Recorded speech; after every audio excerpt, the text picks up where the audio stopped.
Good morning. आज हम पढ़ेंगे कक्षा 10वीं की दूसरी इकाई की प्रथम कविता बसहि चलत। ये हमारे आज की कविता के कवि हैं गोस्वामी तुलसीदास जी। परिचय: इनका जन्म हुआ है 1511 बांदा उत्तर प्रदेश और इनकी मौत हुई है 1663 वाराणसी उत्तर प्रदेश में। परिचय के बाद है आपका पद्य संबंधी। प्रस्तुत पद्यांश गोस्वामी तुलसीदास रचित रामचरितमानस महाकाव्य के किष्किंधा कांड से लिया गया है। माना जाता है आज हम जो पढ़ेंगे वो किष्किंधा कांड की कहानी है। यह पद्यांश चौपाई एवं दोहा छंद में है। यहाँ गोस्वामी जी ने वर्षा ऋतु में होने वाले परिवर्तनों का सुंदर वर्णन किया है। उन्होंने वर्षा के साथ ही साथ समाज की स्थिति, विविध गुणों और दुर्गुणों को भी दर्शाया है। तो एक तरफ उन्होंने वर्षा से होने वाले हालात दिखाया है, तो दूसरी तरफ उन्होंने समाज में पाए जाने वाले अच्छी क्वालिटी और जो बुरी क्वालिटी होती हैं उन्हें भी दर्शाया है। आइए आज के पाठ को शुरू करते हैं। ये देखिए चौपाई। आज की कविता का ये पहला पंक्ति है चौपाई का। घन घमंड नभ गगजत घोरा, प्रियाहीन डरपत मन मोरा। घन यानी कि बादल, नभ आकाश, गरजत घोरा का अर्थ होता है डरावनी आवाज, हीन यानी कि बिना, डरपत डरना, मोरा मोरा का अर्थ है मेरा। यहाँ प्रिया सीता जी को बोला गया है। ये देखिए कहते हैं जब बारिश आती है तो बारिश आने से पहले नभ क्या करने लगता है, गर्जना करने लगता है। तो कवि कहते हैं कि जब राम जी सीता को ढूंढने निकले थे तब उन्हें क्या क्या प्रकृति में बदलाव दिखाई दिए थे वो इस कविता के द्वारा से उन्होंने स्पष्ट किया है।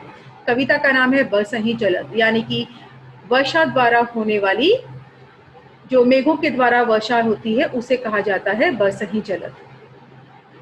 घन घमंड नभ गरजत घोरा।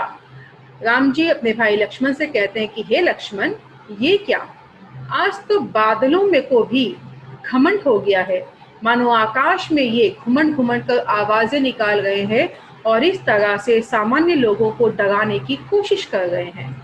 उसी तरह प्रियाहीन डरपत मन मोरा, उसी तरह वो कहते हैं लक्ष्मण से कि हे लक्ष्मण, ये आवाजें सुनने के बाद मुझे मेरी प्रिया यानी कि सीता जी की याद आ रही है।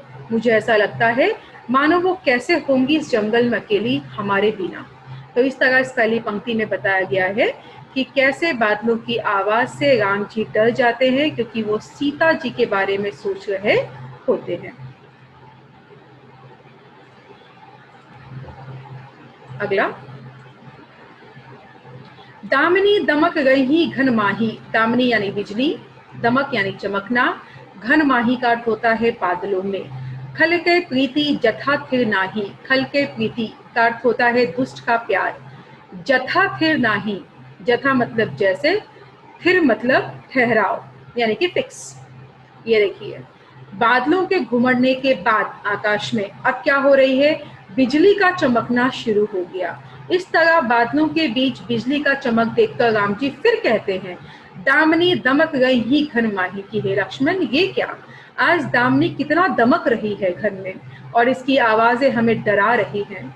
कैसे डरा रही हैं, जैसे खल के प्रीति जथा थिर नाही। वो कहते हैं कि जैसे जो खल होते यानी कि इस तरह के दुष्ट इंसान होते हैं, जब वो अपना प्यार का दिखावा करते हैं तो उनके प्यार का दिखावा का कहीं ठहराव नहीं होता।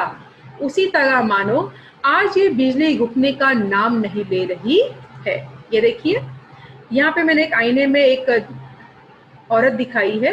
ये बहुत एक अच्छा कार्टून है जहाँ बताया जाता था कि ये महिला हमेशा आईने से पूछती थी कि बता सबसे सुंदर कौन, और जब तक आईने ने उसकी तारीफ की उसे बहुत अच्छा लगा, और जैसे आईने ने कहा कि भाई तुझसे भी सुंदर कोई आ गया है तो फिर उसका जो प्यार था वो गुस्से में बदल जाता है।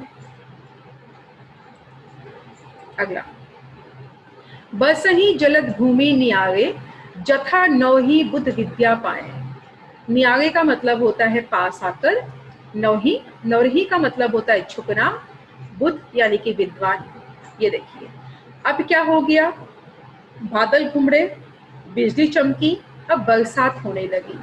अब राम जी कहते हैं बसहि जलद भूमि नियारे कि हे लक्ष्मण, ये क्या, बादलों द्वारा जो वर्षा हो रही है, ऐसा प्रतीत होता है मानो ये वर्षा पूरी तरह से भूमि के निकट आ रही हो, और ये जो बादल है वो नहीं चाहते कि उनमें और पृथ्वी में कोई दूरी रहे, इसीलिए वो पूरी तरह से, मानो ये देखिए ये बादल है और ये हमारी पृथ्वी बहुत करीब आ चुके हैं और बादल घोर बरसात करने पर उतारू हो चुके हैं। जथा नौ ही बुद्ध विद्या पाए, तो उन्होंने कहा एक ऐसा समय आएगा जथा नौ ही, कि जब लोग झुकेंगे तभी वो बुद्ध कहलाएंगे और उन्हें विद्या प्राप्त होगी। ये देखिए यहाँ मैंने उस जमाने के साधु संत दिखाए हैं। साधु संत बेटा यूं ही नहीं बनते हैं लोग। साधु संत बनने के लिए बहुत बहुत तपस्या करनी पड़ती है, बहुत सभी चीजों का पालन करना पड़ता है, तब जाकर आप एक संत या साधु कहलाते हो, वो भी अच्छे वाले। उसी तरह यहाँ बोला गया है कि जैसे साधु संत झुकते थे विद्या पाने के लिए, उसी तरह ये जो बच्ची मैंने दिखाया है ये भी नम्र हो गई है, झुक गई है अपने शिक्षक के सामने ताकि उसका जीवन अच्छा हो सके। ये देखिए, और अच्छा जीवन इसी को कहते हैं कि जब हम नेकी के साथ दूसरों की मदद करते हैं। तो इस तरह से इस पंक्ति में ये बताया गया है इस लाइन में कि जैसे बादलों को धरती से प्यार हो गया हो और वो धरती से एकदम नजदीक आ गए धरती के और बादल वर्षा कर रहे हैं, उसी तरह जैसे बादल झुक गए धरती के प्यार के लिए, उसी की तरह जो बुद्धिमान इंसान होते हैं वो विद्या पाने के लिए अपने गुरु के समक्ष हमेशा झुक जाते हैं। बूंद आघात सही गिरी कैसे, खल के बचन संत सह जैसे। आघात सही यानी चोट सहना, गिरी यानी पहाड़, खल के बचन यानी दुष्ट की बातें, सह यानी कि सहना। ये देखिए अब जोरदार बारिश होने लगी। फिर से यहाँ कवि कह रहे हैं कि राम जी कहते हैं लक्ष्मण को कि हे लक्ष्मण, ये क्या, ये जोरदार बारिश गिरी पर हो रहा है, यानी कि पहाड़ पर हो रहा है। जाने कैसे ये पहाड़ सालों साल उसी जगह पर खड़े हैं और गर्मी हो, वर्षा हो, ठंडी हो, सभी को मुस्कुराते हुए सह रहे हैं। तो वो कहते हैं कि हमें पहाड़ों से सीख लेनी चाहिए और खल के बचन संत जैसे, जैसे एक खल यानी कि दुष्ट इंसान की बातें, जो बुरी बातें होती है, जो संत होता है वो सह लेता है और उफ तक नहीं करता, तो उसी तरह हमें भी सहनशीलता अपने अंदर पहाड़ और संत के माध्यम से सीखना चाहिए। कहा जाता है कि संतों को उस समय जो राक्षस होते थे बड़े सताते थे। ऐसा नहीं है कि हमारे संतों के पास कोई शक्ति नहीं थी। संत चाहे तो मुंह से जो वचन निकाल देते थे वैसा ही हो जाता था। अगर उन्होंने किसी से कह दिया कि जा भाई तू गधा बन जाएगा, तो सचमुच वो गधा बन जाता था। लेकिन संत का काम है लोगों का भला करना, ना कि क्रोध करके अपना खुद का अस्तित्व मिटा देना। तो इसीलिए यहाँ बोला गया है कि जैसे पहाड़ पानी की बूंदों को सह रहा है, उफ तक नहीं कर रहा है, उसी प्रकार जो संत होंगे, अच्छे इंसान होंगे, उन पर बुरे इंसानों की बातों का कभी कोई असर नहीं होगा। वो बिना किसी कारण कभी क्रोध नहीं करेंगे। शुद्ध नदी भरी चली तोराई, जस थोरहूं धन खल इतराई। शुद्ध का मतलब होता है छोटी, तोराई मतलब तोड़कर, थोरहूं अर्थात थोड़ा, इतराई अर्थात घमंड। ये देखिए यहाँ पे मैंने एक नदी दिखाई है। अब राम जी कहते हैं कि शुद्ध नदी भरी चली तोराई की है लक्ष्मण, ये क्या, थोड़ी सी वर्षा हुई और ये जो नदी बह रही थी ये इतराने लगी, और जिस सीमा के अंदर इसे बहना था वो सीमा तोड़कर दूसरी दिशा में क्यों चली गई। यानी नदी को जैसे ही पानी मिला तो छोटी सी नदी ने घमंड किया और घमंड कर कर उसे अपनी सीमा तोड़ दी। तो कहते हैं जब भी कोई अपनी सीमा तोड़ता है तब तक उसे नुकसान उठाना पड़ता है। इसी तरह यहाँ पर आगे बताया गया है कि जस थोरहूं धन खल इतराई। तो राम जी ने कहा कि ऐसा वक्त आएगा जब थोड़ा सा धन प्राप्त होने पर जो छोटे लोग होंगे, छोटे दिमाग के लोग, छोटे ख्याल के लोग, वो जगह सा धन पाएंगे तो बुरी संगत में फंस जाएंगे, घमंड करने लगेंगे, और जो काम उन्हें नहीं करना चाहिए वो उस काम को भी करना शुरू कर देंगे। जैसे देखिए, ये मैंने दिखाया है कि कैसे लोग बुरी प्रवृत्ति में आ चुके हैं और बुरी बुरी हरकतें उन्होंने करना शुरू कर दिया। तो यहाँ हमें ये सबक मिलता है कि हमें धन देखकर पगलाना नहीं चाहिए। भूमि परत भा ढाबर पानी, जनु ज्यों ही माया लपटानी। परत भा यानी गिरता है, ढाबर, ढाबर यानी मटमैला, जनु ज्यों ही यानी कि नीच प्राणी यानी जो छोटे दिल के लोग होते वो, माया लपटानी यानी लालच में आ जाना।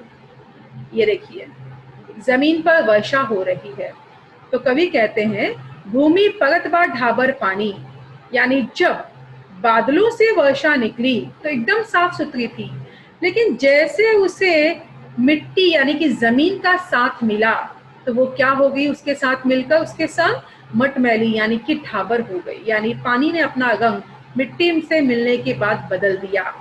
उसी तरह एक ऐसा वक्त आएगा जनु ज्यों ही माया लपटानी। ये देखिए, कहते हैं जब बच्चा छोटा होता है यानी बहुत छोटा सा इस तरह से, या भगवान जब हमें पैदा करके धरती पर भेजते हैं तो हमें नहीं पता होता है कि ये माया क्या होती है, माया यानी कि लालच क्या होती है। लेकिन ये हम इंसान ही है कि छोटे बच्चों के मन में बचपन से ही ऐशो आराम की इस तरह से आदत डाल देते हैं कि बच्चा चाहे ना चाहे आगे चलकर ऐशो आराम के चक्कर में इस तरह से बुरी संगत में भी पड़ जाता है।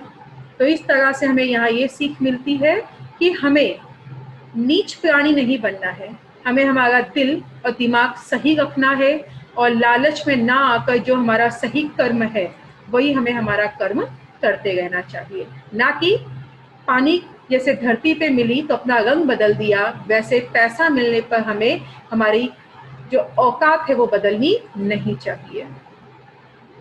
समेटी समेटी जल भरी तलावा, जीमी सतगुण सज्जन पही आवा। समेटी, समेटी का अर्थ होता है एकत्र यानी कि इकट्ठा करना या जमा करना। वरही तलावा, तालाब का भरना।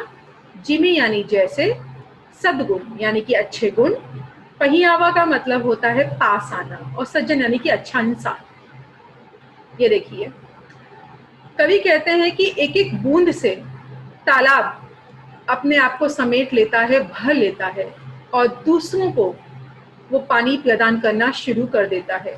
तो जैसे बूंद बूंद से सागर बनता है, उसी तरह जिमी सद्गुण सज्जन पही आवा, उसी तरह जो सद्गुण होते हैं वो इंसान को कहीं से लाने की जरूरत नहीं है।